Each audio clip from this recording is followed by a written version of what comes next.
Welcome to Ruminations. I'm your host, Bobby Gill. In today's episode, we're getting our hands dirty, we're getting down to the soil surface, and we're digging deep on ecological monitoring. Specifically, we're talking about Savory's Ecological Outcome Verification, or EOV, land monitoring protocol, what the EOV process looks like from a farmer's perspective, but also what it looks like for the monitor, the hub verifier, and the global quality assurance team. We talk about why proper land management requires some form of rapid feedback loop, what it looks and feels like to be in right relationship with a landscape, and a lot more. And our guest today to lead us on this monitoring journey is Leon Bucher. Leon is a facilitator, a coach, and a trainer who works with farmers to help them ask the right questions so they can solve their challenges with a holistic mindset, a systemic view, and a new narrative. He is an accredited holistic management field professional, an EOV hub verifier, and he's also part of the EOV Global Quality Assurance team.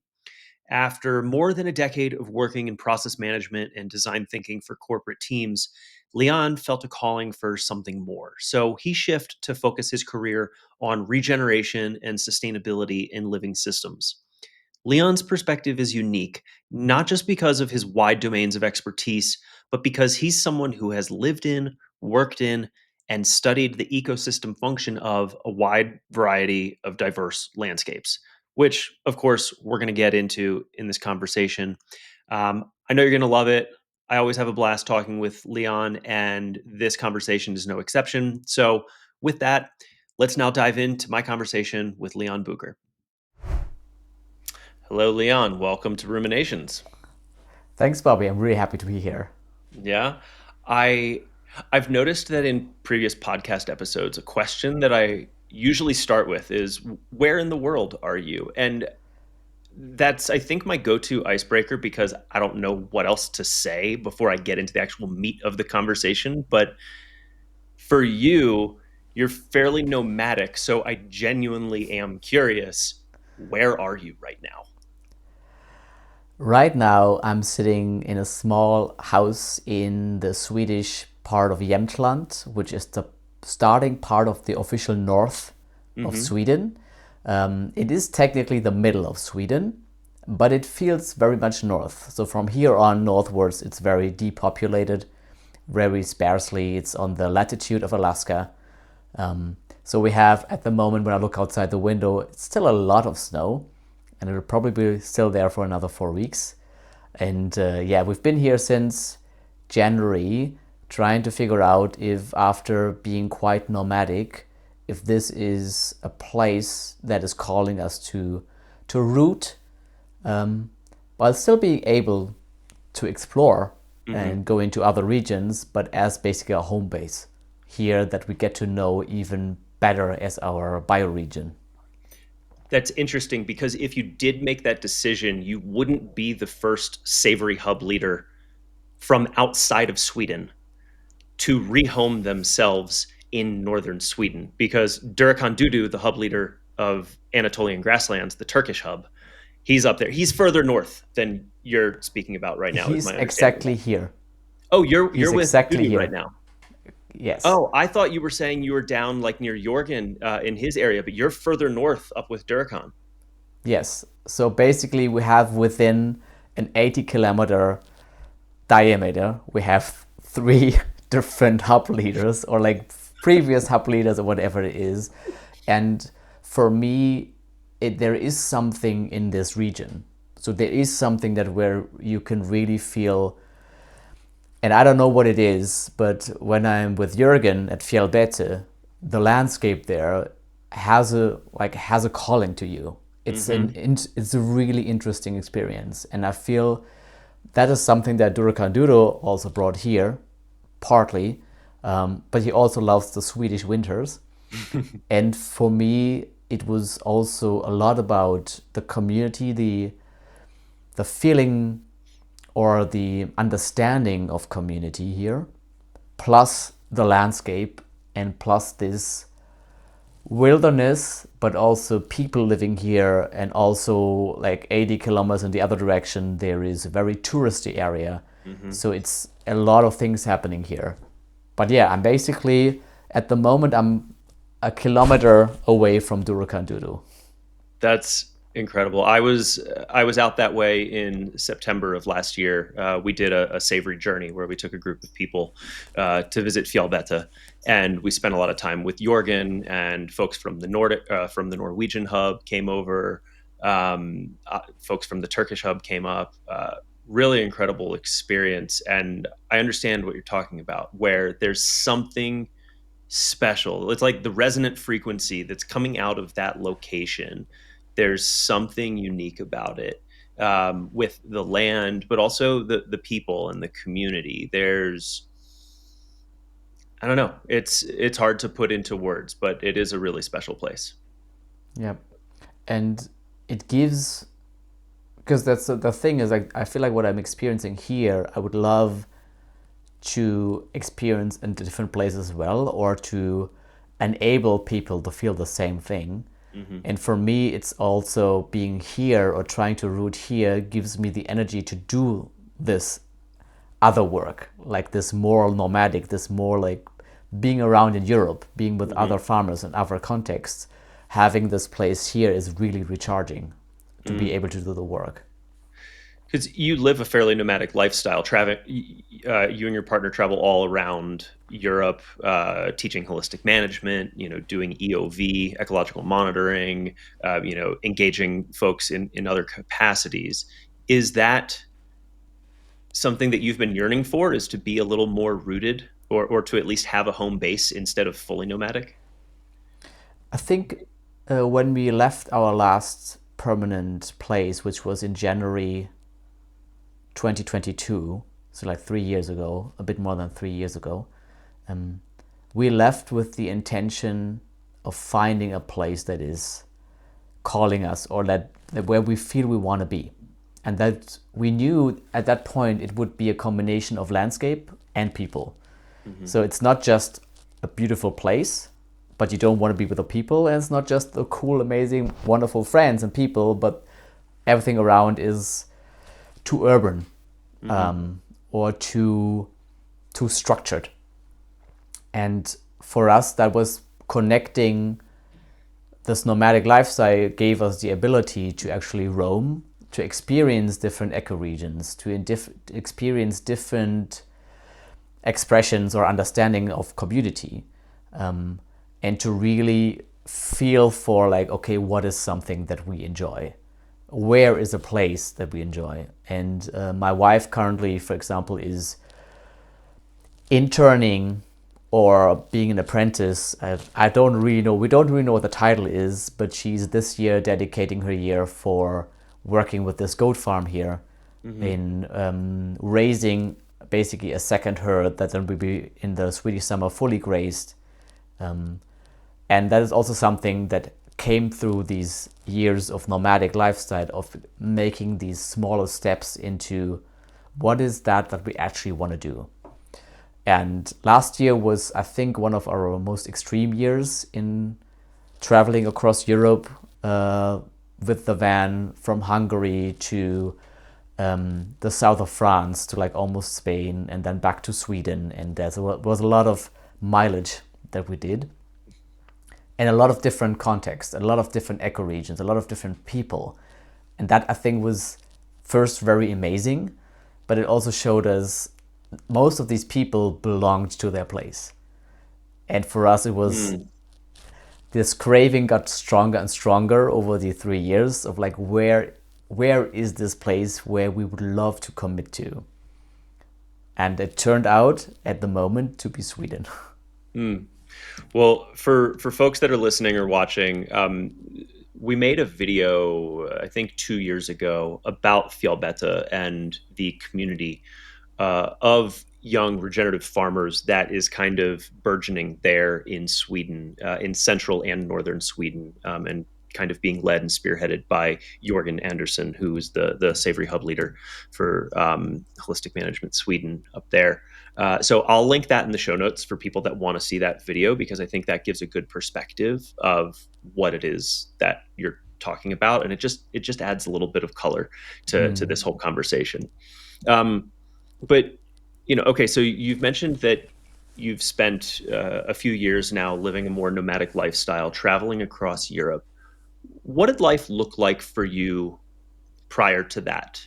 I know that you led an entirely different career before landing in regenerative agriculture and holistic management in EOV. Who was the Leon before the Leon that we have before us today?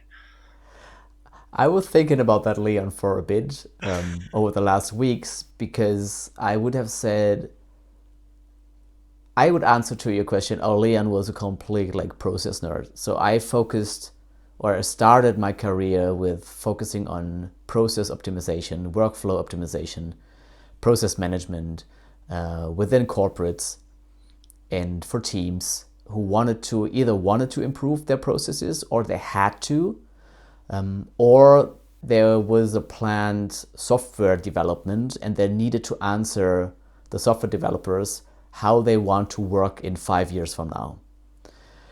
And I think that was my professional entrance in, I think it was 18 years ago, about. That led me less to become a specialist in a specific field of business economics, which what I originally studied, and more in working with teams on what their problems and what their work looks like.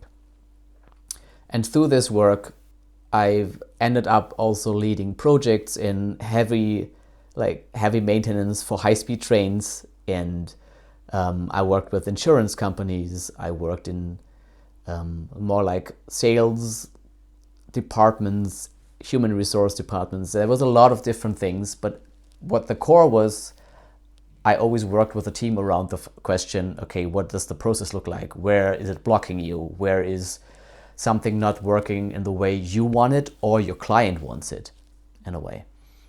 And I always got to the point that either I question like, why are we doing this anyway?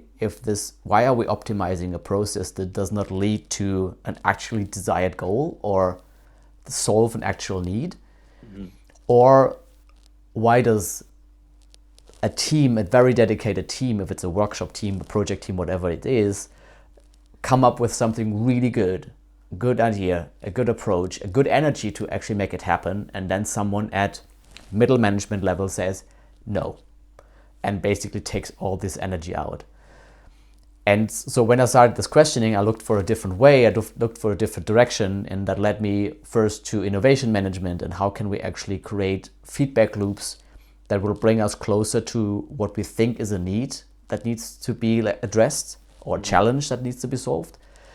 But it also led me to sustainability topics, to the topic of circular economy, to the question of how can we, in this specific case, make Berlin a citizen-friendly and sustainable city that is connected through the region while still closing its own resource streams. And that was in 2018 and 2019 and 2020 that I was working in Berlin with NGOs, with one NGO specifically called Circular Berlin, where I learned a lot of things, a lot of approaches, and a lot of how to do this within a big city, within all these different stakeholders. And through that, I realized at some point, it's good, I'm interested in this, but it's leading me somewhere. But I couldn't pinpoint what it was until I read a book called A Finer Future. Hunter L. Lovins with the Club of Rome wrote this book about, is actually a sustainable future for us still possible? And how would that look like? And it had all these different sections in the book about how would a finance system look like, a global economy, all these things. And it had one section about agriculture where it specifically addressed holistic management. And for me, having a past as a consultant, knowing that this sounded like a typical next consultancy thing. Oh yeah, it's holistic management, and we are the consultants who do that. Mm-hmm. And we come in, we solve this, we go out. We branded this in a way. So for me, it was what is this? Why is it in the agricultural chapter of this book? And I started to research, and I think I ordered the book, the Holistic Management textbook. But if I don't have a personal relationship to someone telling me you should read this, or someone telling me about a topic and then I get interested and then I read it, I often cannot actually start or finish a book. And because no one gave me this book, no one gave me this invitation of like, read this, I was really struggling. So what I did was sign up for the first class that I could find, which was with the UK Hub 3LM. And they had a 9-day training in Ireland, in like the northwest of Ireland.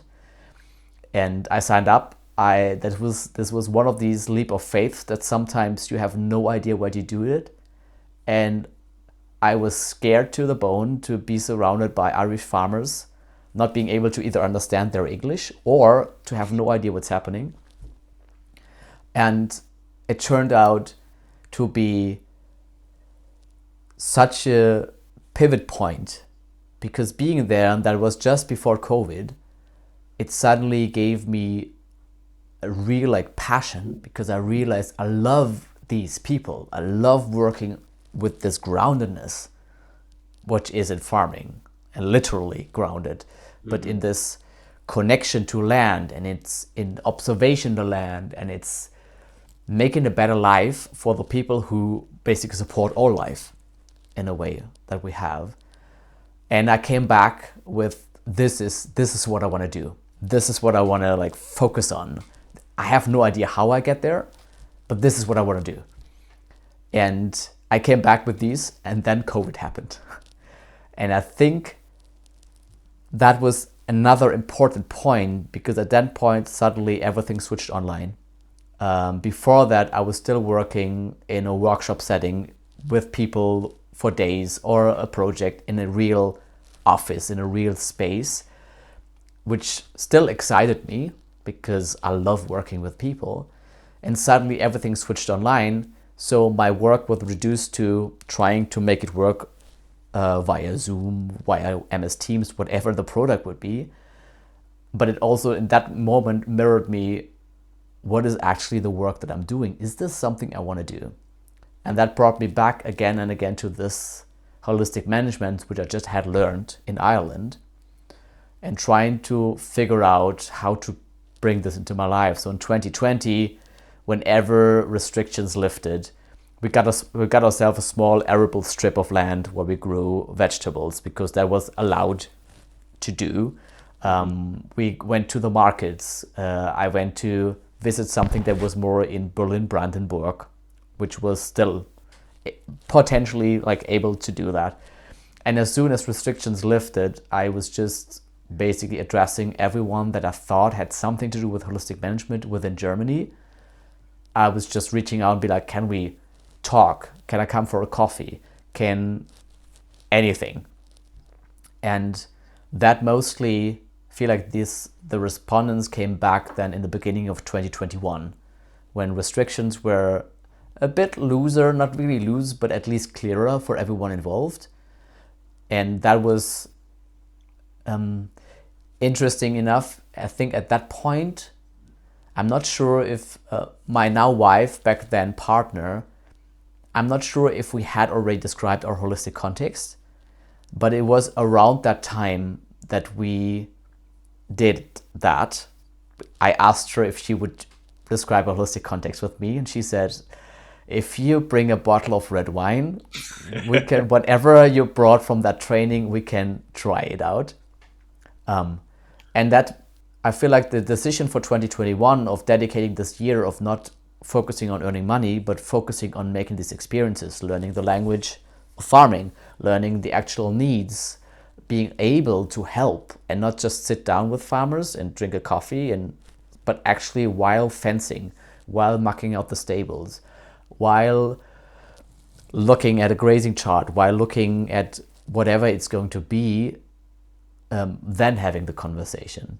And that meant for me 2021 and most of 2022 dedicating my time to this without making an actual income that could provide for us.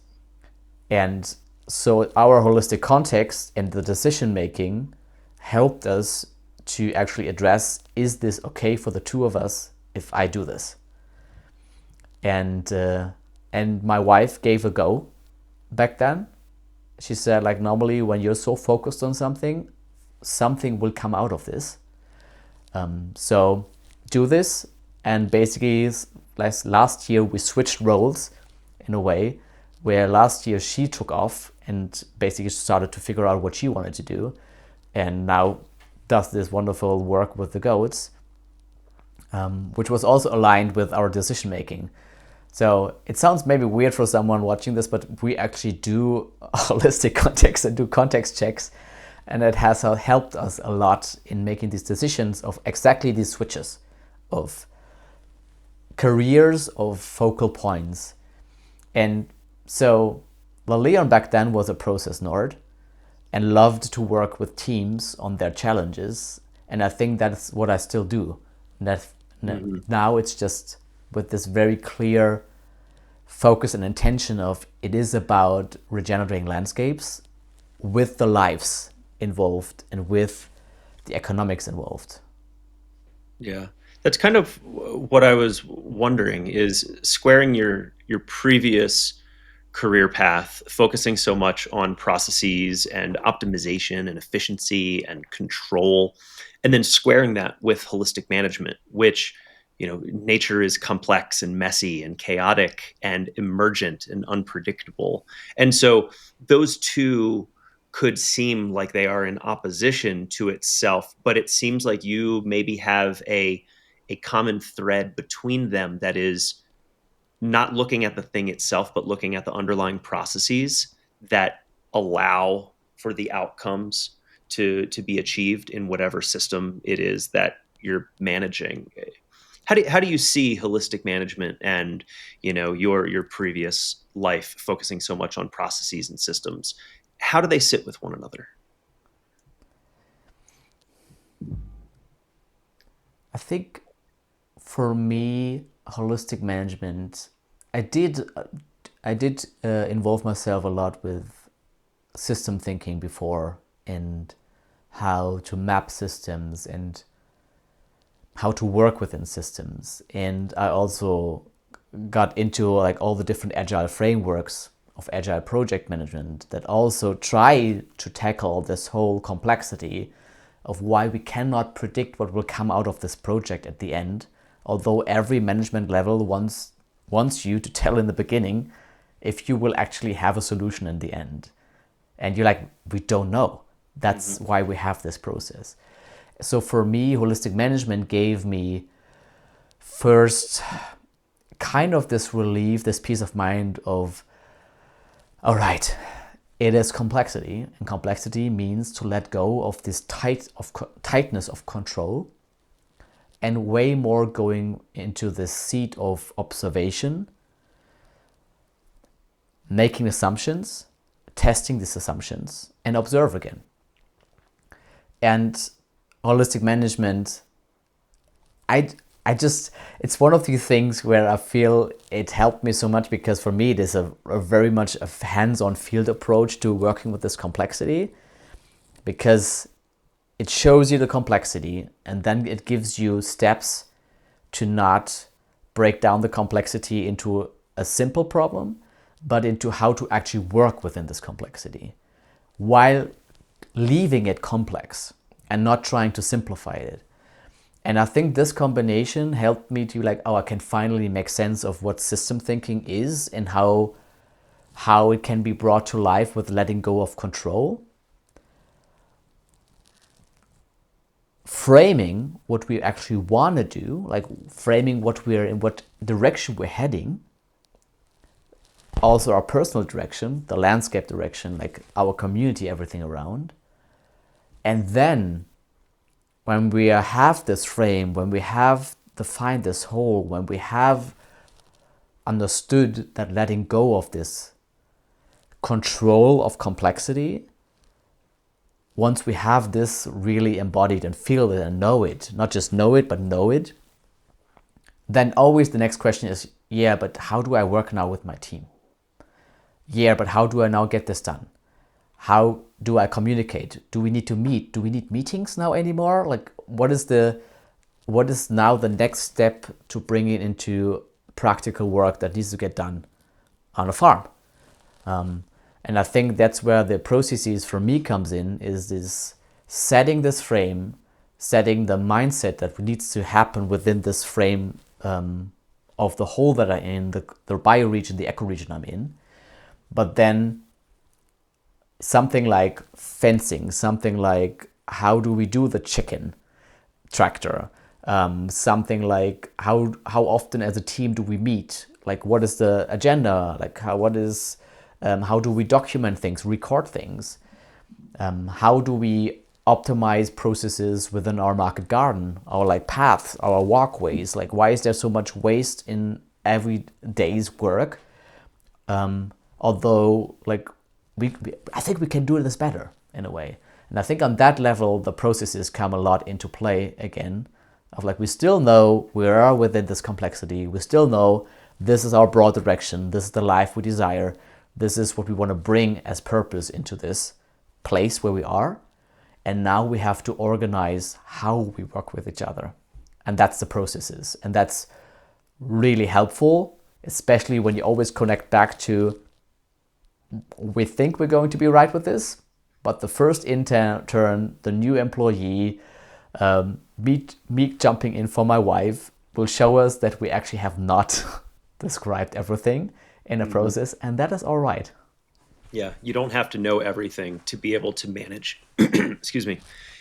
There's, I think there's a perspective folks sometimes have that they have to know the Latin name of every single species that's growing in their pasture. They need to know exactly how it interacts with X, Y, and Z. There's this desire to know everything, to have the knowledge about it all. But that, I think, sometimes misses the forest for the trees, where they're focused on memorization rather than looking at the functionality and looking at the underlying currents that everything is flowing with. Yeah, I never, well, exactly hooking into this, I never thought that I would be able to do ecological monitoring, Mm, because I thought I needed to study this for years. I needed to know everyone out there by the Latin name. I needed to actually know exactly this, like connections in what is a good species, what is a bad species, all their functionality and everything. But when I then tapped into the ecological monitoring that is taught within the holistic management training, I felt like, oh, wait, we can all actually observe if there's ecosystem health and how it expresses itself. And I don't know the names. Maybe I will know some at some point, but at first what I need to know is that I recognize this is a grass, this is a forb, this is a tree. But not much more is needed at the beginning when you start and actually looking for ecosystem health. And then you will get familiar one. Then you will find your species that you stumble over and you want to know their name. And then you learn the common name first, or the common names for your region. And then you realize you would really like to nerd out with other people about this. And they are English speakers, Spanish speakers, whatever.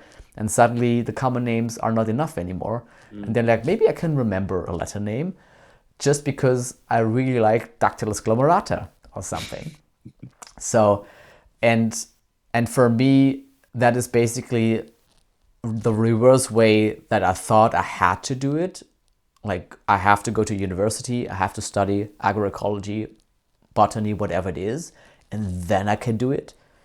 And I feel like holistic management says, yeah, we're all practitioners. So go out and practice. Here's some help. Here are some things that you can observe. And then you go out and you get better. The more you do it, you get better. In the beginning, you could say like, well, I think there's dead grass, but there is no bare ground. But I can see some insects. And the next time you go out, you can be like, oh, actually, there's 3 different grasses. And they're not dead. They're just dormant. I can see here some earthworm castings, and that's also a forb, that's not a grass. And then the next time you go out, you can actually name them. And it's basically evolving with yourself, that you get to know your place better, you get to know your land better, but you don't have to be the expert, you don't have to be the studied person at the beginning. And being through this now over the last 5 years and being able to do ecological monitoring with the EOV protocol in southern France, in Hungary, in Germany, in my different ecoregions, is something, if you had asked Leon 7 years ago or 5, 6 years ago, he would have said probably, there's no way I can do this because I have not studied this. And I don't know who would even take me serious around this. Yeah. And if we have the bar set so high to even begin to change, to begin to take that first step towards managing a landscape better, or managing your life and career track better, if we're going to set the bar so high that someone feels they can't even take that first step, change is never going to happen. So I really value that perspective that you're bringing forward of you don't need to know everything to get involved. And I think you are a wonderful example of someone who has kind of taken the leap of, you were talking about being so afraid to take that leap and to jump in, oh, what if I don't know this, and oh, all these people that are going to have more experience than me. And I think you're a wonderful example of, you can be incredibly successful and have a lot of impact in your local region and beyond if you just make the leap and you trust in the process and you commit yourself to it.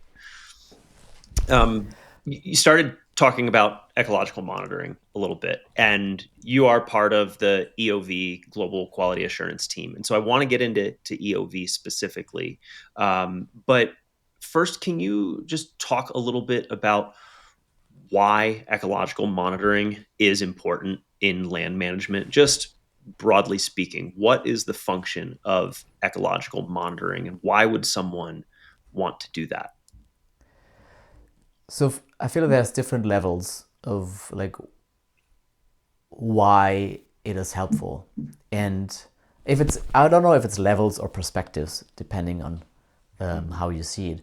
So for me, the first one, and I think for me that is also the most important one, is observing and recognizing if what you do, what the management, the tools you use, the actions you decide on, are they bringing actually ecological health to your land base, to your region, to your specific field, or is it damaging? And damaging meaning, is it degrading? Do you get less species? Do you get less water retention, less carbon, whatever it's going to be, what you're monitoring for? Because it could be a different protocol, it could be all different indicators you're looking for, but we're looking for ecological health. And for me, if I work with land managers, for them it's a lot about how I want to build a healthy life, and not just that the ecological side is healthy, but I also want socially and financially have a good life. And I know that if I create ecological health, this will also support me in mostly my financial health, because I'm actually have a productive field, whatever productive means in this case, in a different context. If you have animals, if you run animals, if you have an orchard, or whatever it's going to be. So as a land manager, it helps you to look to be able to sustain a good life in one perspective, via the ecological health of the land that you're monitoring. The other thing is, as a land manager, it actually shows you how far you've come. So it's one of the things that so many people start too late, and they can tell you from their memory, it looked so much worse. And you're like, no one took photos, or no one documented it. No one ever takes photos. I don't understand. Hey, everyone who yeah, is listening, if you're gonna change your management practices, take photos of everything you can. yeah, And remember the locations of where you took that, because 5, 10 years down the line, you're gonna want those photos. I hear that all the time from folks. And as a communications person, I wish people would have taken those photos, because I want to see those before and afters. yes. Yeah, especially, and that's for me, that's the easiest ecological monitoring you can do. Take photos at the same location every year, every season, whatever it's going to be for you, do it. Mhm. because you want to see the change. You want to see how far you've come. You want to have indications for your monitor, for your management. So you want to know, is the thing that I do actually good? Does it bring me forward in realizing my purpose, in realizing a social and financial healthy life? Do I harvest enough sunlight, or like the good life? Can I actually stock up, like get more animals on the land, or should I rather destock? Or do I create something else in effect? So it's a lot about your personal actualization of what you want to do with the land that you're on. The other perspective for me why ecological monitoring is interesting is anytime another stakeholder or another part of society needs to get involved, or you want them involved. So on one side, it could be that will be a legislation change, and you can show through what you have done, hey, I'm actually building healthy grounds here. I'm building a healthy soil, I'm building a healthy ecosystem. There's actually diversity coming back. There's rare birds, like all these things. It helps you communicate your story towards legislation in a way. And if we have like all these bureaucracy that we have around us, it often hits the people who have done a good job all the time. It hits them even harder because they cannot show that they have been doing a really great job all the time.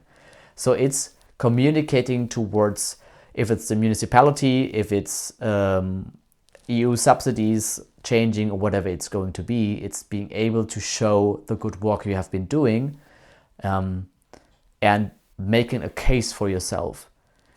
And that is connected, this combination part, also to maybe you want to lease more land, or maybe the municipality will give away some land for lease soon.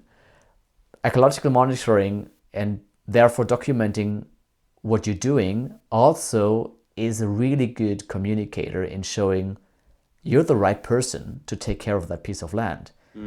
Because like, I have done this with the land, I have done these things, look at what happened, this is the management I'm doing. I'm not bringing the one species that the botanist loves to see, but I'm actually bringing from 8 species before, we have now 48 after 4 years of having holistically planned grazing, for example, on our fields. Like changes that sometimes you don't learn in university, you don't learn within the municipality, and you have to see proof to be like, oh, this is actually that's actually great. And then staying on the same level, more like on the regional level, when you want to get more into direct connection with your community, if it's through direct sales or bringing people to the farm to generate maybe volunteers who help out, this ecological monitoring is also a really good engaging tool to show the great work that you're doing, proving basically the great work that you're doing, and letting people take part in this as well. And I think this second box layer dimension of communication is a really important thing, even though maybe we don't like to go out and communicate, and we would rather like to do our own thing. But it can bite us in the back if not taking care of oh, this is actually, we're doing great work and this is the way we can show it. And I think that third part is then when thinking more on a global scale of okay, my region is either at the moment satisfied with meat, wool, whatever it is, or because of the global economy, the local market is not stable or good anymore. I cannot sell it to my local market yet because we're still rebuilding that local market in a way. Then ecological monitoring can help me to be able to sell it to a global market that is now also asking the question of, yeah, organic is nice, but what's next? And especially when you know that organic, same as conventional, does not mean we're doing really good things or bad things. There is a need for people to, or there is a real need for from companies, from corporates, from brands, from whoever it is, to be like, we really want to get a better grasp on being connected to someone who does good, or where we think from the current protocol, the current standards, the current things we see, that they're doing good. And I don't want a checklist good, I want to have something that gives me more information. And that's also where ecological monitoring basically can help me connect to a market that is not yet there anymore in my region, or not there yet again. But to survive until this is reestablished in my region, I have a chance to connect globally in a way. Yeah, the outcomes can essentially allow for marketplace differentiation. Yes. Yeah. And that's a key piece of what EOV, ecological outcome verification, what brings a lot of folks to get EOV on their land base. But I think, probably from both of our perspectives and the different producers we've talked to, EOV provides a lot more value than just marketplace differentiation, as what you were just going into, all the different reasons why having a system of ecological monitoring is helpful for establishing that relationship with place and understanding the progress that you've been making. And even from a living systems, like a systems thinking perspective, it is having those quick rapid feedback loops that allows you to adjust, because like you were saying, you don't have that control like you do when you're dealing with the railways in your previous career. Now you're dealing with living systems that are emergent and unpredictable, so you don't have that control. You can just nudge and manage, but if you have those quick rapid feedback loops, you're going to make sure that you're staying on course, the course that you want to be on, for everything that you're managing towards. And I feel that's most of the producers that I work with around EUV. It's not about selling their produce to a brand or something, making this market differentiation. It's mostly their feedback is, once a year, I have someone else walking with me the land. We look together at all the fields. This person, in this case me, like brings in different perspectives from what I have seen elsewhere as well, ask different questions, and we monitor, and then we look into what the actual practice was. So it's always this, I try to I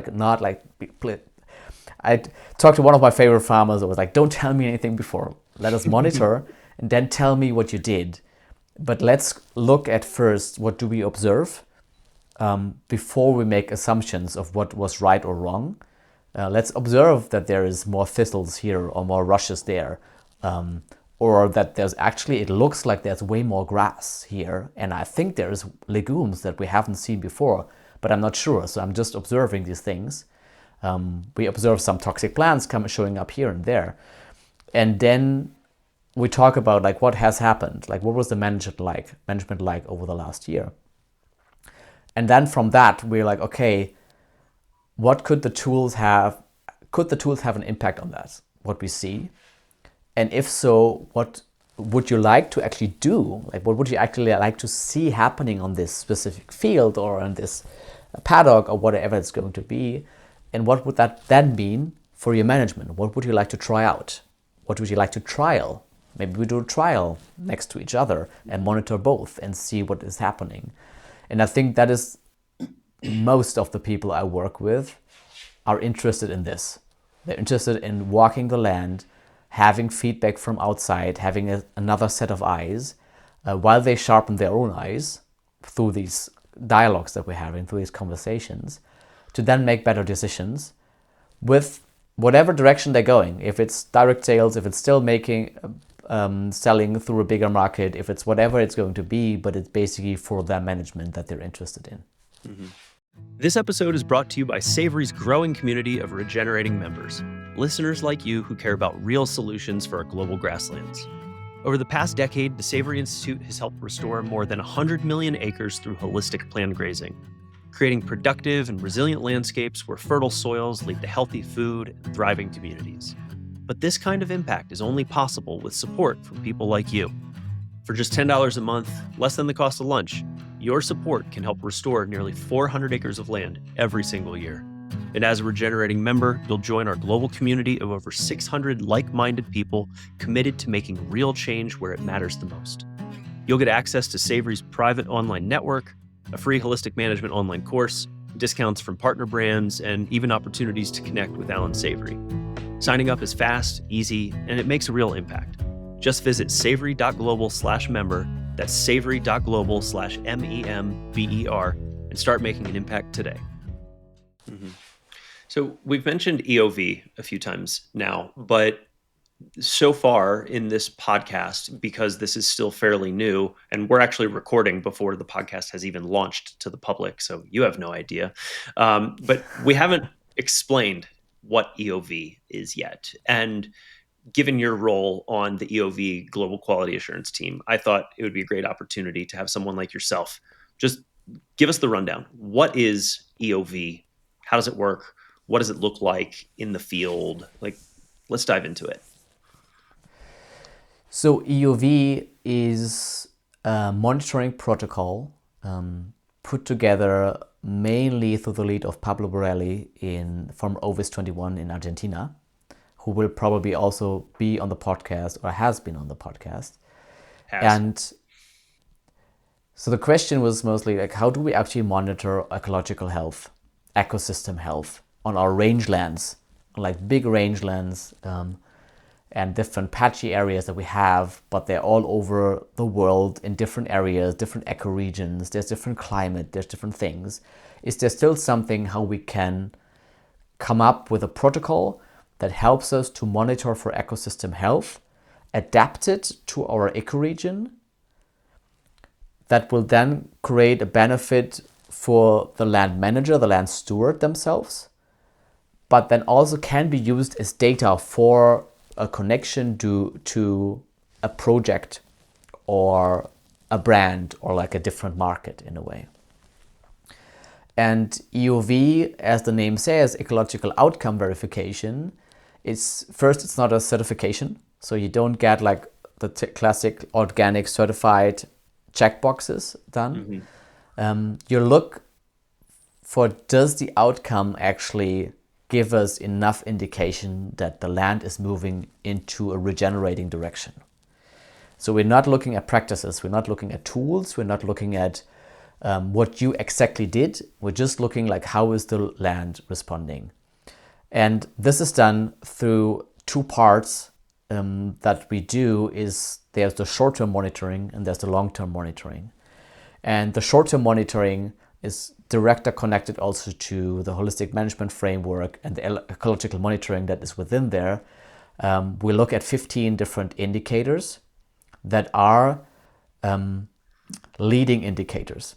So things that happen quickly, things that we can change within a season, things that can change within a season. If it's litter, if it's bare soil, if it's different functional groups, do we have grasses, do we have legumes here, do we have trees and shrubs here? It's looking at how well does litter decompose, how well does dung decompose? Do we see any kind of insects, any kind of microorganisms that live here that show us that there is an activity within the soil? So this leading indicators of the short-term monitoring give us a direct management tool of I can observe and I can change things. Within the EOV protocol, this is what we do yearly. We yearly go out and do at 10 to plus different monitoring sites, do this more like a qualitative monitoring according to these 15 indicators. Like, what is the land telling us? What do we observe? This then gets combined with in year 0, which we call the baseline. So when we get started, and then every 5 years gets combined with the long-term monitoring, which is a more quantitative approach. So the long-term monitoring consists of a lot of lagging indicators. So indicators like soil carbon, water infiltration, actual counting of biodiversity, like actual counting of species we see within a transect, like all these things that take normally more time to change, or at least more time till we can identify an actual trend. And these are within the long-term monitoring that we do year 0, then year 5, year 10, and so forth, to hopefully match together with what we watch or what we observe every year within the short-term monitoring. Thus, both of these different monitoring approaches, the more qualitative, the quantitative, show us the same upward trend or a declining trend, or whatever it's going to be. So this combination, short-term and long-term monitoring, makes basically the full EOV protocol. That if you want to be EOV verified, for example, if you want to follow this protocol, you would do both of these things to have indication in qualitative and quantitative indicators that your land is regenerating, or not, depending on what happens. Can you speak a little bit to the importance of ecoregions in the EOV protocol? Because that's a piece that you had mentioned that Pablo Borelli is one of the originators of EOV, and so he started a protocol called GRASS that he was using down in the Patagonian region of Argentina for monitoring rangeland health out there. And over time, the utility of that became very apparent. And there was something about it, though, where we needed to be able to make an apples to apples comparison, where you couldn't compare the outcomes. What are the indicators looking like in Patagonia? That's going to look entirely different from how they're going to look in Germany. And so this concept of ecoregions and reference areas is something that's really important to the EOV framework. Can you walk us through that a little bit? So what we learned within holistic management and other things is that there's a sentence that we often use when someone asks us, can I do this here? Or like, how would this look like here? It's always this, it depends. It depends on your context, your holistic context, but also the context where you're embedded in. And the protocol of EOV exactly does not stop at, okay, this is how we monitor, but it incorporates the where are you in the world? Like, what is the context that surrounds you? We break this down in this specific context of ecoregions to like really being like, okay, there is, wherever we are in the world, there is certain areas, like bigger landscapes, that have a certain type of climate, vegetation, like species composition, winds, sun exposure, precipitation, like all these things. And so every land base, every farm within this ecoregion is somehow exposed to a similar climate, vegetation, and so forth. And then you like drive a couple of like 100 kilometers, 200 kilometers, 300 kilometers further, and then something changes. And then that's something that you can actually observe when you sit on a train or sit in a car, that something changes and there's a break. There is something feels different, something looks different. And that's often exactly at this point of a next ecoregion starting that has a bit or bigger difference towards precipitation, high, low temperatures, climate overall, vegetation expression, whatever it is. So that means we can compare each other, but we also can't really compare each other.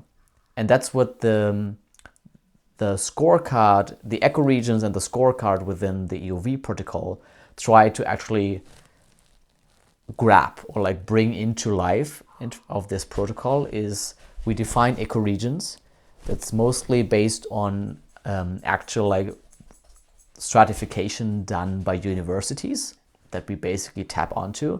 So for example, in Europe, we use the stratification done by the University of Wageningen in the Netherlands to get this as our foundation of like, okay, we have these different 5 or 6 ecoregions that I normally monitor, and they behave slightly different. And then within each of these ecoregions, first we describe like, what is it like to be in this ecoregion? What is it like to be in with climate? When is the actual rains coming? Like how much rain is it? But also when are the rains actually coming? What is the geology of the place? Like all these things.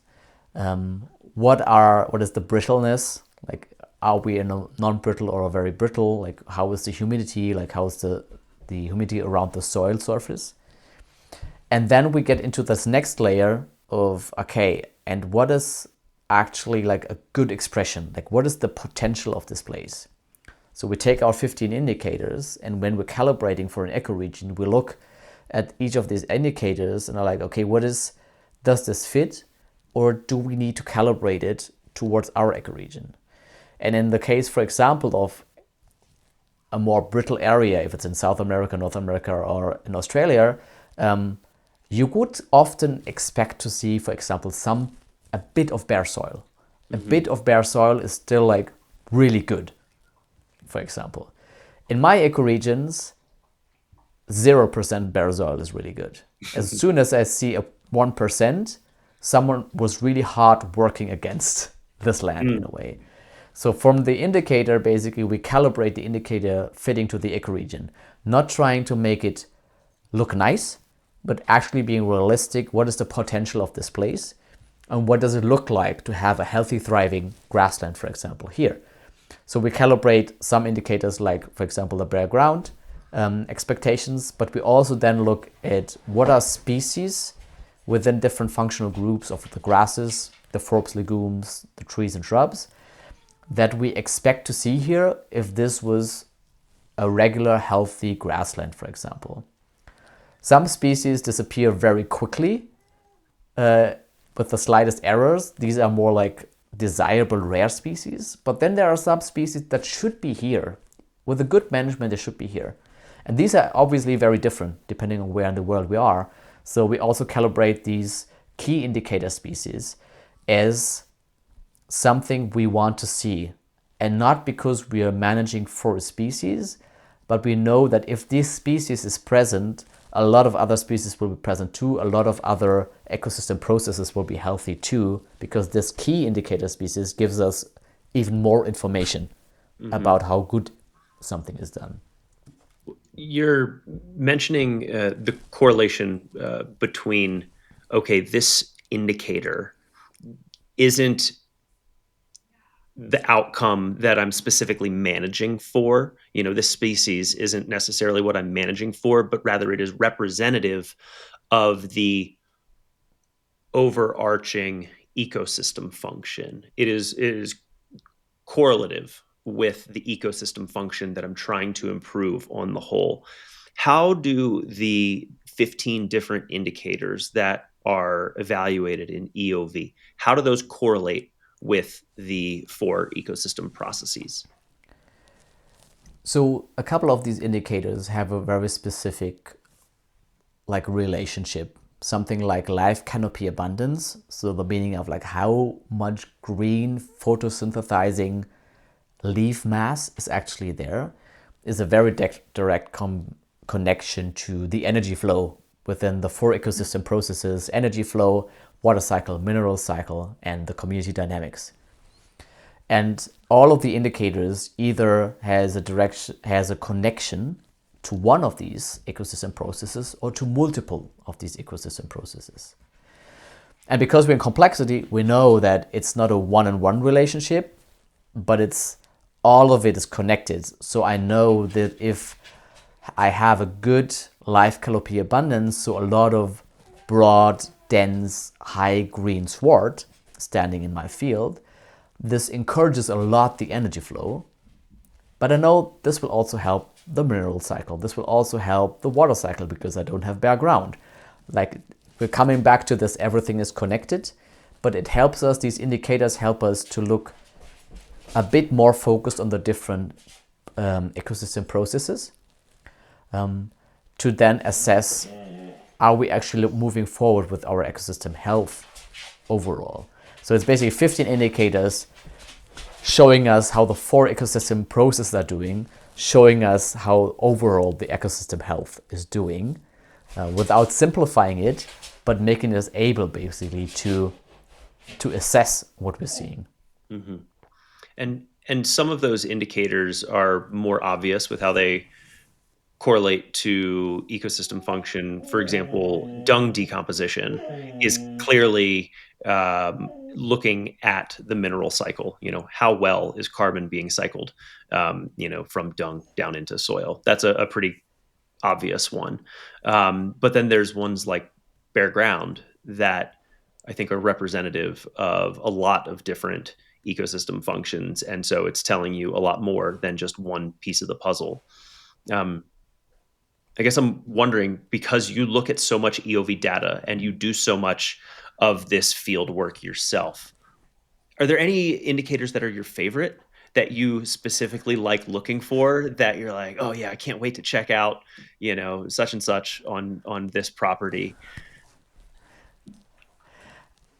I feel like the interesting thing with the dunk decomposition is, and I think that might connect to one of my favorite indicators, which is microorganisms, because Mm, I cannot pass a dung pie without topping it over, without like getting my boot into it and seeing if there's life underneath, like if it already all got carved out by animals, like by dung beetles, by other insects.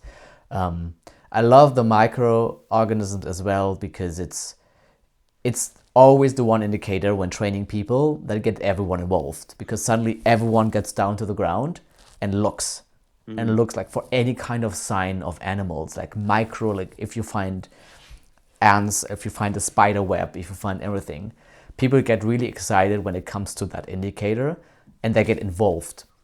And that might be why I do like it a lot, because it is engaging in a way, and it is something that you can also feel when you're walking into a field. You feel the buzzing, you hear things. It's more than just one sense. It's not just observing, but you actually hear mhm, animals. You have to be still to like see, are they coming back? Have I shushed them away?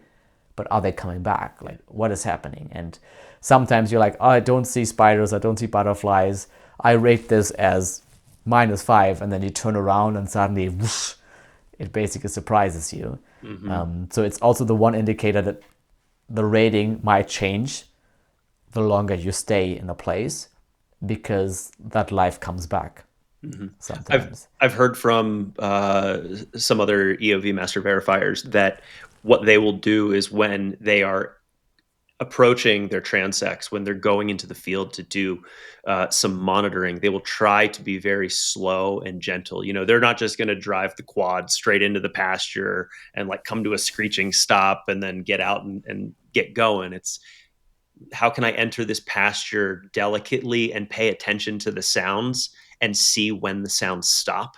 Because that's also, I think, the reverse of what you were saying. You're saying the longer you're there, the sounds come back. They're looking for, do the sounds stop when I enter?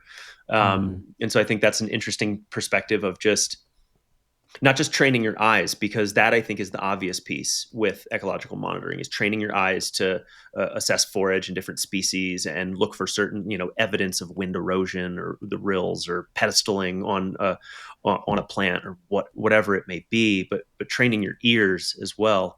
um, and now I'm thinking through the five senses and wondering, do you use any of the other five senses in Yeah, EOV? all Are of you out them. there tasting soil, I guess, is the question. I do sometimes, actually, yeah. Or I'm eating some clover or something else.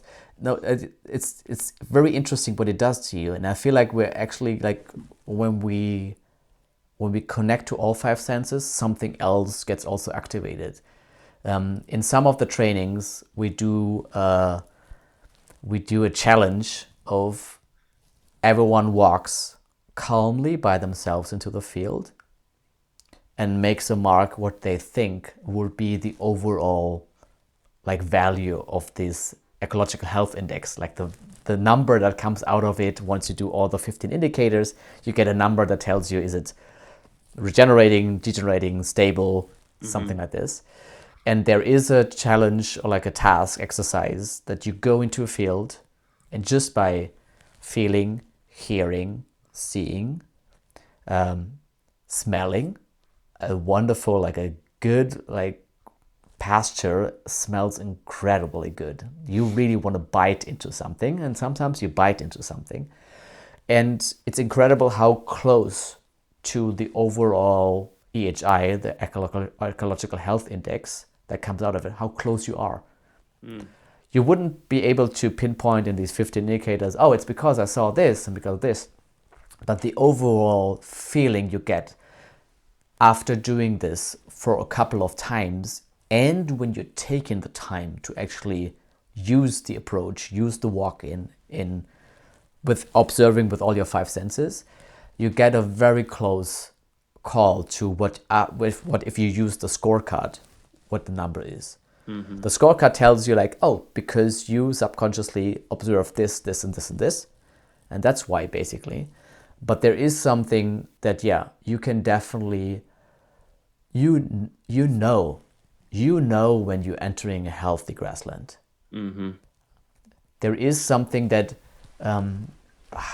I can't remember the source, but in the source there was one thing where they evaluated it that if we humans enter a healthy forest, our heartbeat slows down.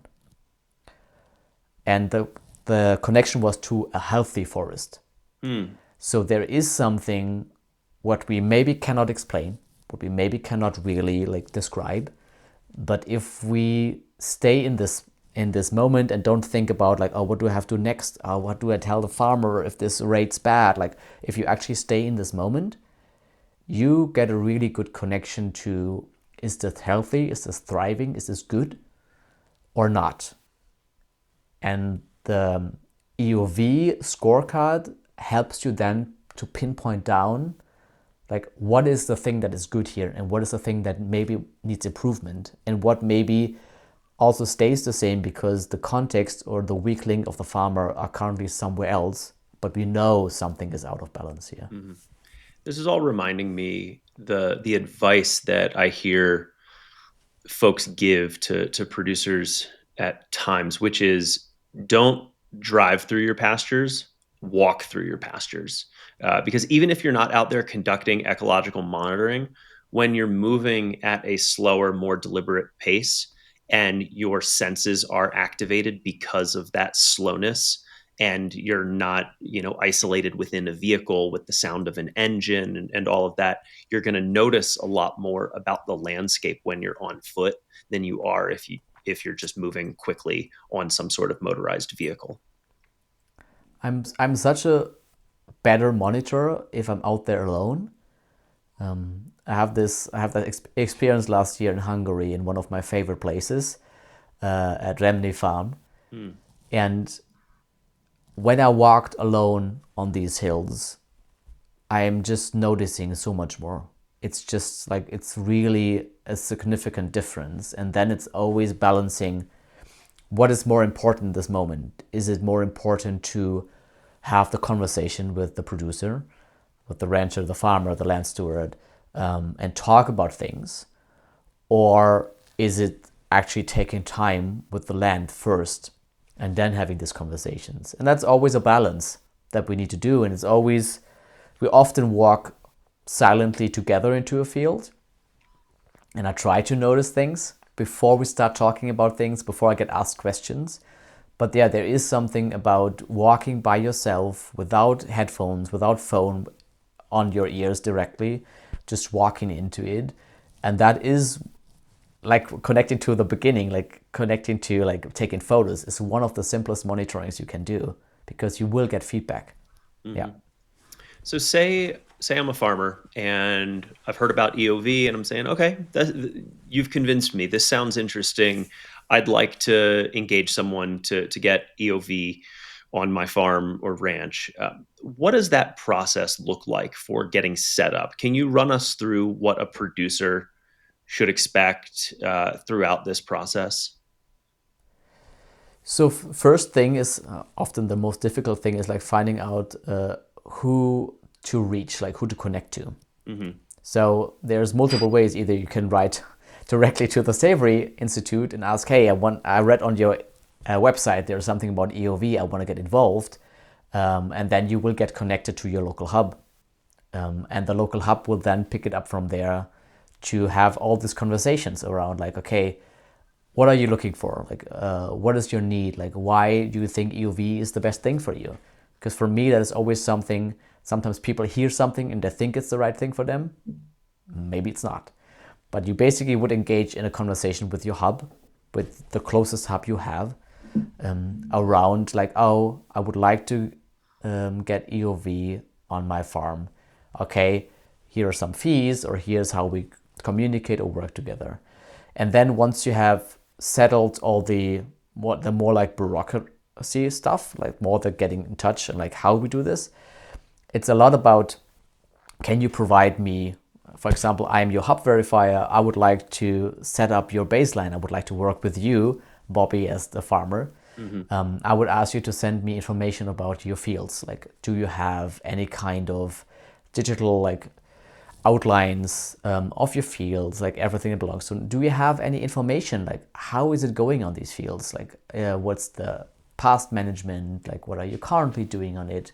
Have you noticed any significant changes between? And then we both basically together start creating our first like map of the land, which helps me then, as then my task, to think about like what could be a good monitoring plan for your land base. So from what I know, what I see at the moment, where could be good monitoring points that represent the whole land base of yours and the change that we want to monitor that's happening.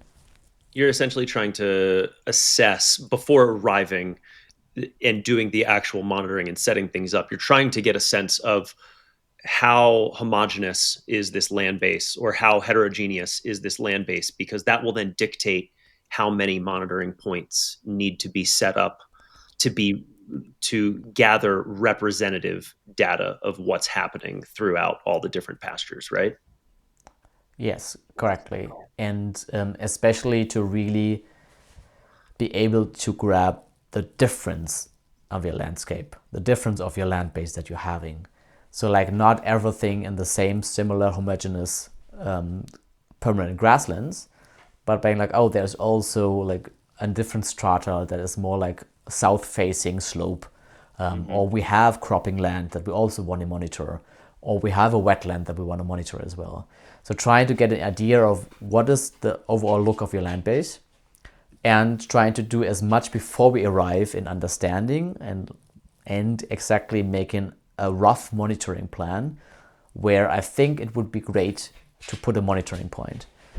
And then once we set a date and set the time aside, because I would love you to come, especially during the initial short-term monitoring, which is 10 sites and can be more depending how big your land base is, to come with me first to show me the actual access to the land, but also while we're doing it, you can share with me more that I need to know maybe about the land, and I can show you why I'm doing what I'm doing, so you can also learn in this moment more about EOV and what we're actually doing together on this land. And then we would monitor on the first day, monitor these different 10 sites, assess them, creating this EHI, this ecological health index for each of these sites. And then the next step would for me be again looking at the data, being like, okay, this is representative for the whole land base. Now where would be good long-term sites? So we look at the different strata, like there's different expressions of land, saying like typical flat grassland, wetland, or a very slopey south hill, or cropping land. Where could be a good location for these long-term sites? And these long-term sites, again, are these like every 5 years we come and with a bit more effort and time, monitor for like way more quantitative indicators. And these long-term sites then should be hopefully on land that you own, or that you're at least sure that this will be there for a longer time, that you will be managing this land for a longer time. And this represents, again, now let's say we have 5 monitoring points in the permanent grassland strata. So I'm looking at the 5 monitoring points and what the value is, and I'm thinking, okay, maybe at this site is a great long-term site. It should represent that whole strata, this whole type of expression of land. And then either we start on the same day or on the next day, we set up this 1, 2, multiple of these long-term sites that is a bit bigger, That's normally where I don't ask my producers to be there all the time. They are in the beginning and then they lose interest because it is tedious work Yeah. to monitor on 200 points every species you touch. But the overall, like, what are we doing there and what is happening is always interesting. So in the beginning and the end, normally my producers are there as well, while we do this more very detailed work of monitoring these quantitative lagging indicators.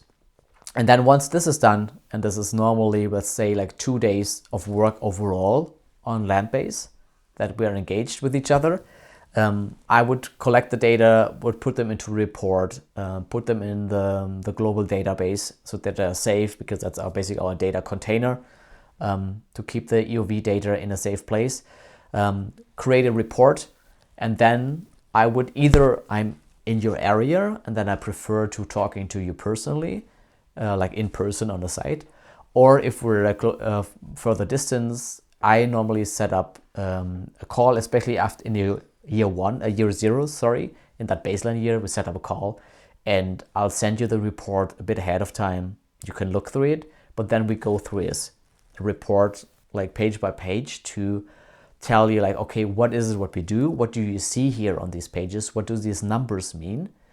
And then we go into like, are you interested in actually now making also decisions of what to adapt in your management? Or are these numbers for you okay at the moment and you just continue? So it's basically the mix of helping you to get on board, understanding what the numbers in the report mean, plus the opportunity or the option of having sort of a coaching call of like, let's interpret these numbers and let's get actions out of these to maybe set up a project, test, plot here a different change of management. And then you would do again your year of managing the land. And then basically a year later, same season, can be a bit like plus minus a couple of weeks, but trying to fit exactly in the same season, hopefully the same month. We would come back, I would come back, and we do basically the next monitoring only on these short-term sites. And then we have actually the first time data that shows us, is there a trend? Is there a change? Because in the baseline year, in the year zero, people often ask me, is this bad or good? It's like, I don't know. Because I haven't been here last year or the years before. I'm just seeing one moment in time. I have no idea what the history of the land is, what the previous management was like, what your management was like. Maybe you have improved the land already amazingly. It still looks value-wise negative, but maybe you have improved really great. So year one, when we come back and do the short-term monitoring again, that's basically the moment where we can see, does your management make a change to the land? So you can't really determine a trend based on one data point from year zero, from that baseline, but you can compare that baseline EHI, that score that you get from year zero, you can compare that to the reference area in the ecoregion, right? To give a sense of, at least, you're not looking at a trend, but you're at least looking at their relative state in comparison to what is the best known ecological expression within that ecoregion. Would that be right? Yeah, so you can basically compare to what's the potential of your ecoregion. Where are you? We don't know where this land started 10 years ago or 5 years ago. Sure. But I can definitely tell you like, oh yeah, this is not the best yet. So maybe that's the most, like some sites, people are like, this is really good, where I'm like, it is pretty good, but the potential is still so much higher, which is good, because I never want any of my producers to be like, I reached the potential, I'm done. Yeah. But it's more like the potential also moves with the more we know, with the more we experience, the more we bring back health, the more we realize so much more is possible. And much more does not mean homogeneous, green, high productive pastures, but it actually means the ecosystem health, like in these different indicators of what the potential of the ecoregion is. So yes, baseline year, is always fascinating because we have all these conversations. We have all these conversations about past management, current management, what this could have as an effect on the ecosystem process. Looking at the potential, like how far are you from the potential of what we think is possible at this moment in time in this ecoregion. So you get a lot of information out of the baseline. But we don't know yet if you had a good or a bad management so far. Mhm. And bad management does not mean to blame anyone, but being like just in the expression of the ecosystem. Was it helping the ecosystem to thrive, or was it hindering the ecosystem to thrive? Maybe that's a better word than good and bad. I mean, on your EOV report, you are going to get either a green check or a red X. That is the front page of it, but that's more indicating your state of regeneration based on your EHI. When you walk a producer through their EOV report, what are those conversations like? Like, are people receptive to the data that's being presented? How do folks normally respond when you're walking them through that EOV report? So the ones that want to be walked through, they are normally really eager to learn, and they're really eager to understand, did I see something that I felt was good? So they often ask me, do you like what you see? They ask me, like, do you like what you see? Or did you find something? They're looking for validation. They're looking for consulting, basically, in Ah, a way. okay. Like this way of like, oh, did you find something? And did you like, what would you do in a way? And what I'm trying to figure out, are they happy with what they see? Like what is the thing that like jumps to their like eyes, to their mind when they see the things, when we just go through these observations that I made, or that we made together, depending on how long you were with me during this monitoring. And what I'm trying to figure out is like, how happy are you? How is this maybe connected to some another topic? And trying to grasp what would be exciting for you to change, or to keep the same, or to do more of it. And for me, there's producers really enjoy, love one of the ecosystem processes, be like water. I just want to look at the water cycle, knowing that if they improve the water cycle, they probably improve everything else as well. Yeah. And some are like, oh, I really hate this field, how it looks like at the moment. I want to improve this specific field. Or they look at an indicator. And I'm trying to figure out what is the thing that excites you, or like bothering you, or not like nagging on you, and how can we make this into bring this into action of like, okay, what would you like to do different, or more of it, or whatever it's going to be.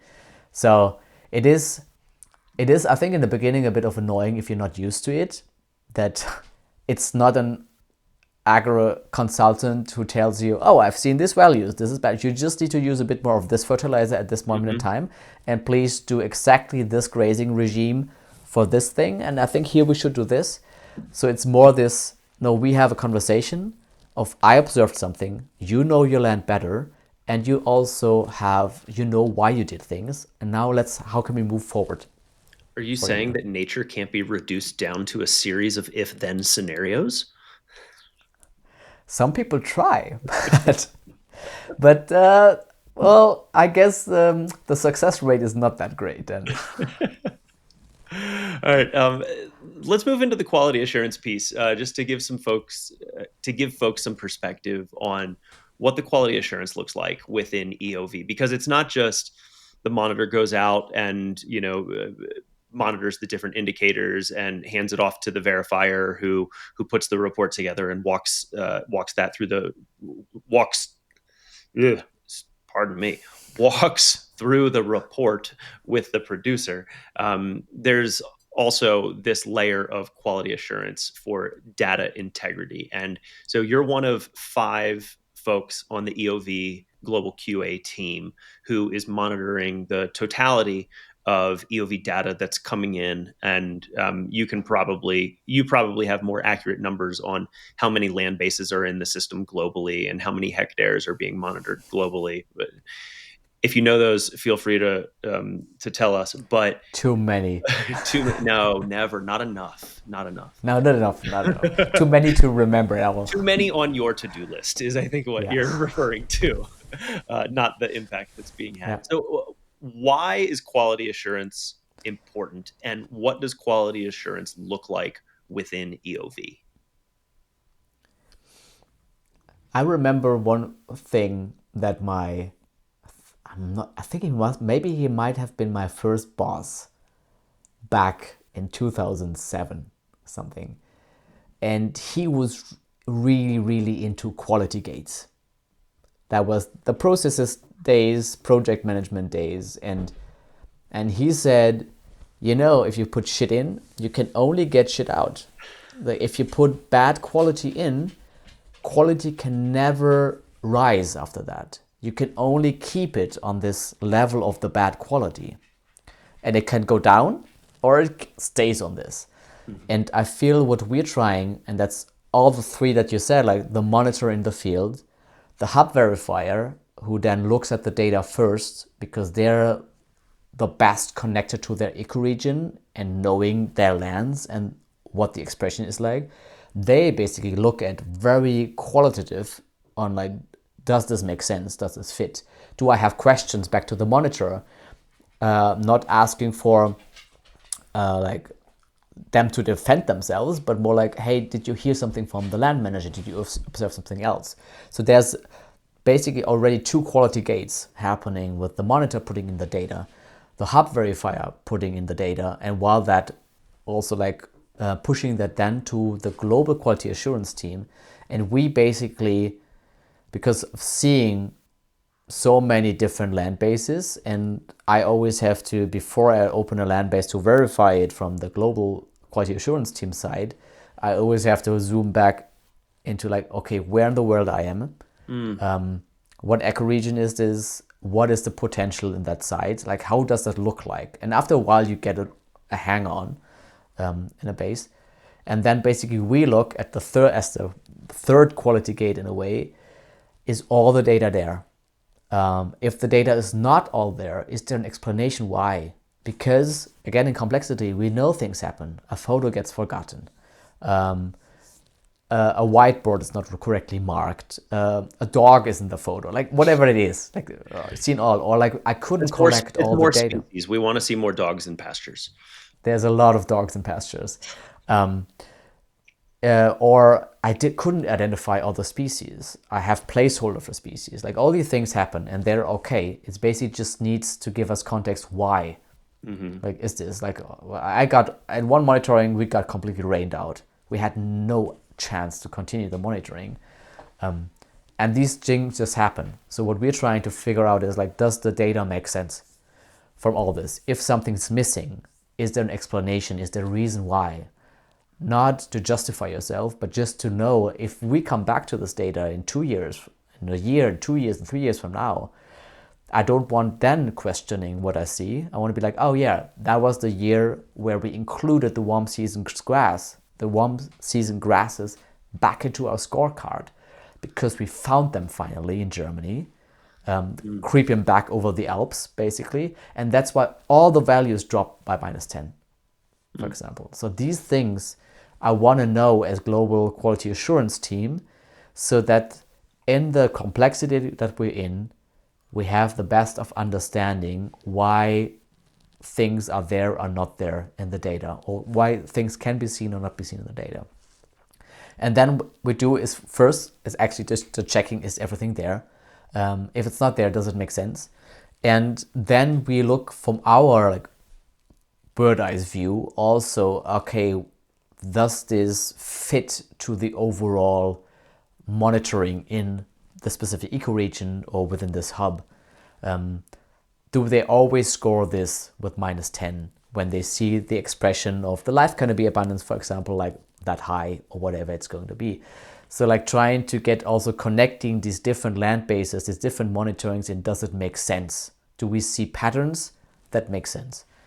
And then often we come to a lot of questions or like things that we obviously cannot all answer or see from the photos. And that's where in all directions, like the monitor with the hub verifier, but also the hub verifier with us, it's always this back and forth of like, I have these questions.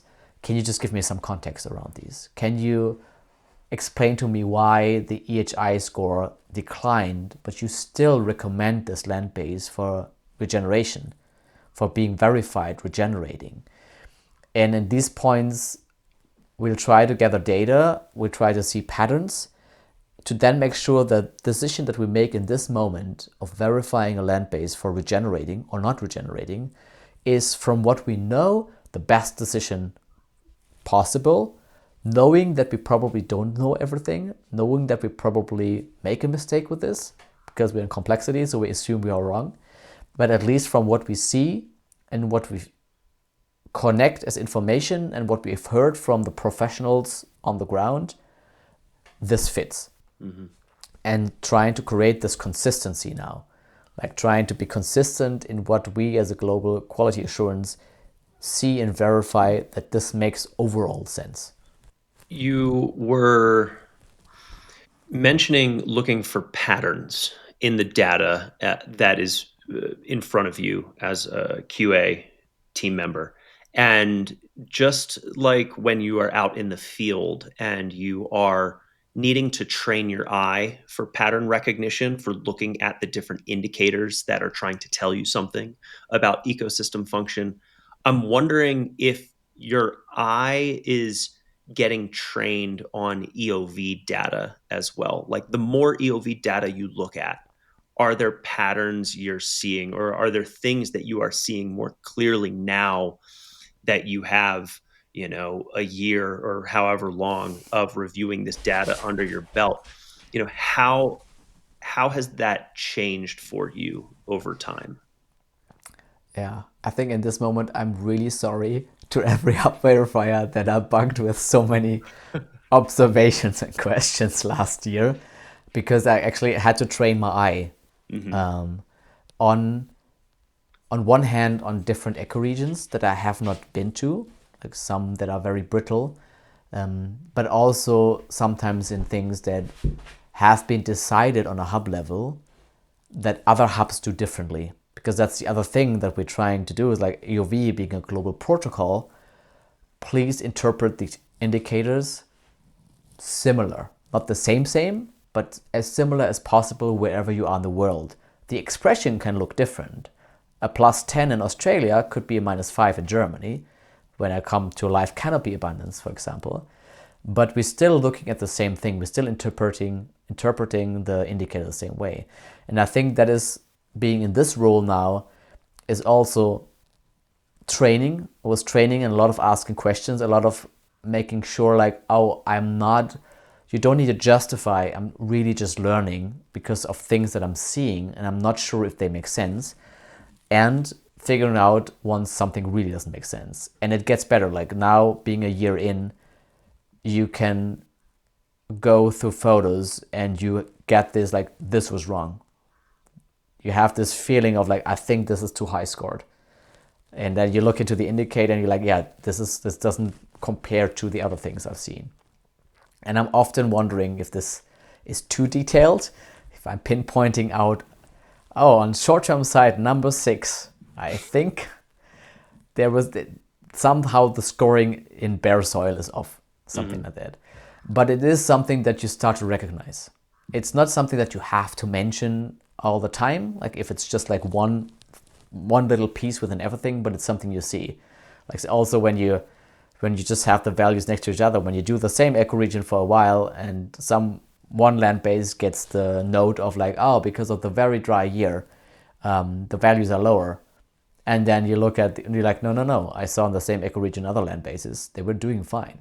Hmm. So you start to recognize things in the same way like we talked about before, and then walking into a field, it's a bit more difficult because it's still the digital realm and it's not all the senses are involved. Here's way more of the visual sense involved, but you get quicker in recognizing things or just having the feeling everything's fine.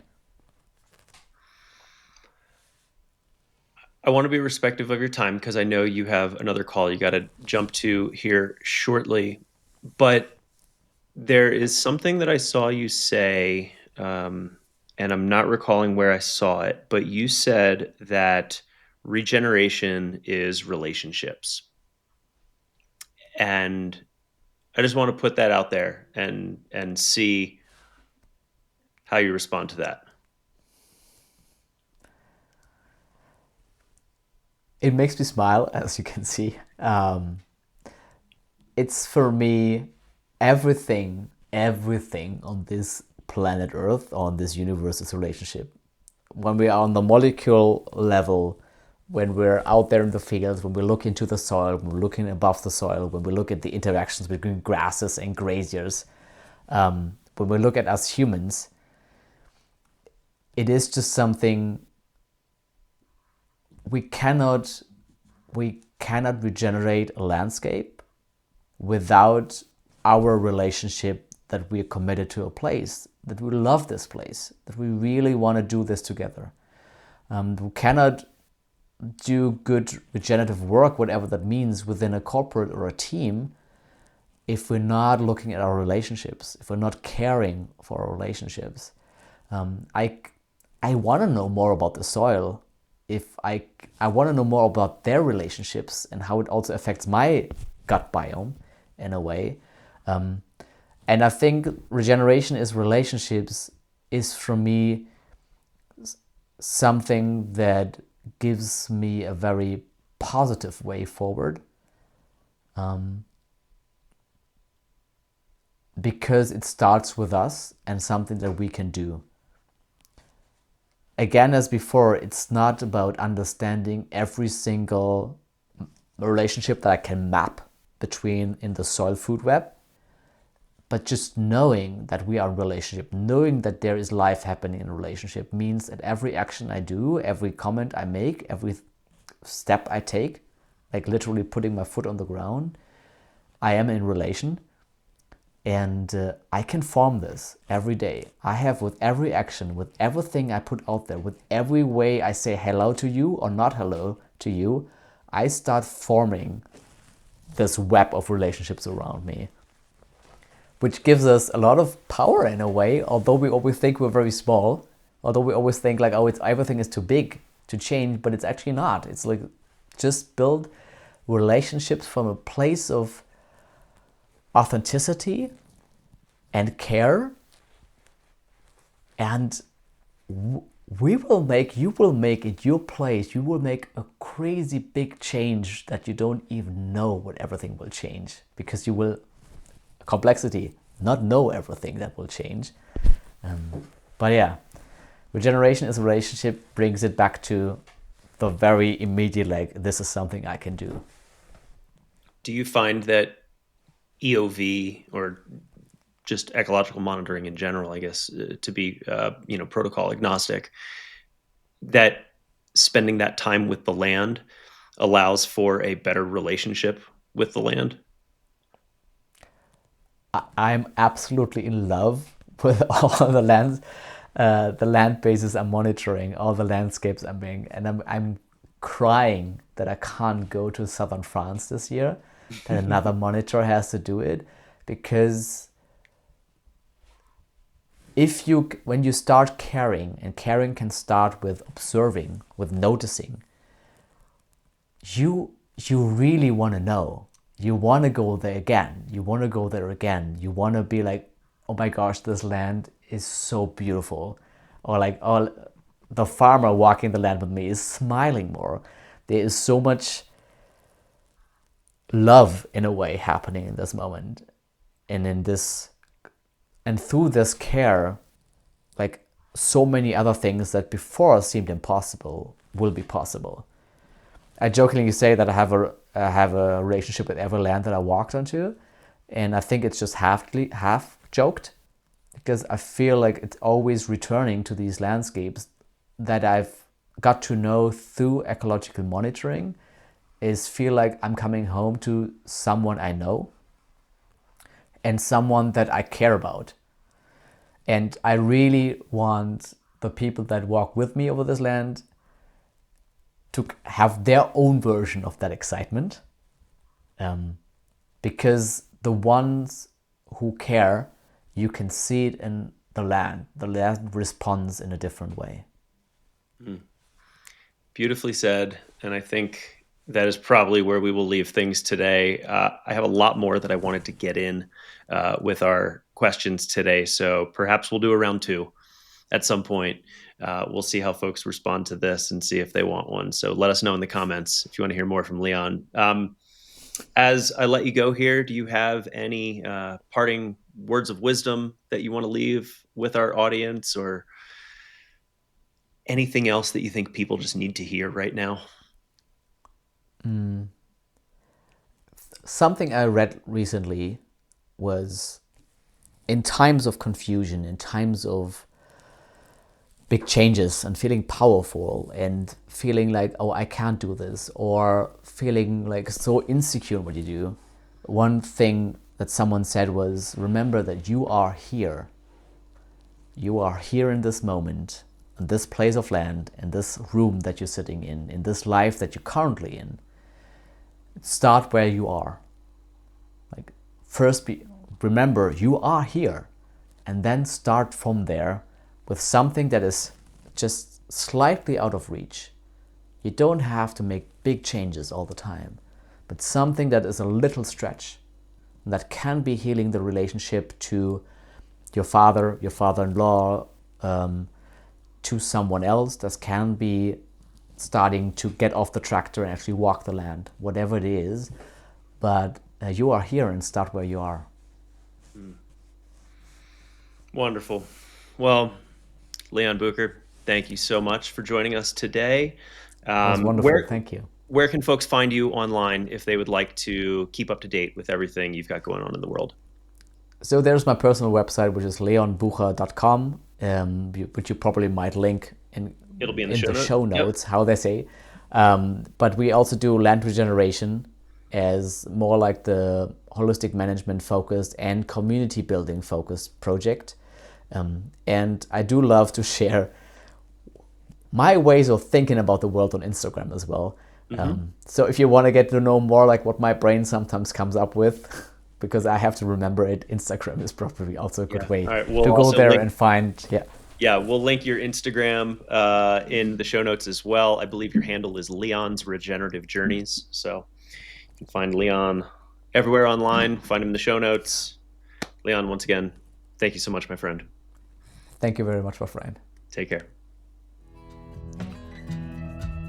Ruminations is a production of the Savory Institute, the Savory Foundation, and Land to Market. If you like this episode, please consider leaving us a 5-star review on Apple Podcast and subscribing to our YouTube channel, where you can find video versions of all episodes, plus other content. Many thanks to Travis McNamara, who composed and performed our theme music.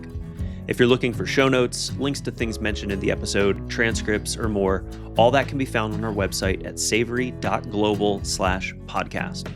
And last, but certainly not least, thank you to our committed and growing community of regenerating members whose monthly support allows Savory to produce this podcast and continue advancing holistic management all across the globe. If you're not yet a member, we would love to have you as part of our community. Just sign up at savory.global/member. Thanks for listening, and we'll see you next time.